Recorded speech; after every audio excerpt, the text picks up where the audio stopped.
වෙන කිසිම දෙයක් ඔළුවට ගන්න ඕනේ නැහැ. අපේ අම්මයි තාත්තයි නැගිටපු විදිහ හිතන්න.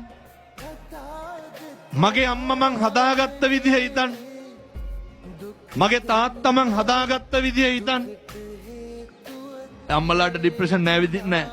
ඒක අරමුණක් තියෙනවා. වැටෙන්න නෙමේ ඒ අරමුණ තියෙන්නේ නැගිටින්න.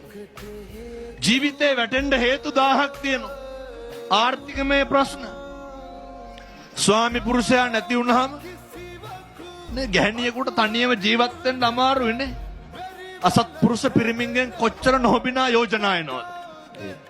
මේවත් තරහාගෙන දරුවොත් හදාගෙන කුලී වැඩ කරගෙන රැකී ආරක්ෂා කරගෙන සමිතියට තියෙන පොඩි ණය තුරහක් ගෙවාගෙන ගමේ කඩෙන් බඩට ණයට බඩු අරගෙන පොතට බඩු අරගෙන අපේ ගම්වල එහෙමනේ. ඒ ටිකත් කොහොම හරි ගෙවාගෙන කෝ ડિප්‍රෙෂන්. මොකක්ද ඔය අම්මගේ ඔළුවේ තියෙන එකම දේ මොකක්ද? දරුවෝ ටික ලොකු මහත් කරන එක විතරයි. මතක තියාගන්න. අර හිත ඇත්නම් පත කුඩාද කියන්නේ. හිතමයි පුතේ බලපාන්න. එක අරමුණක් මත ධෛර්ය සම්පන්න වෙන්න.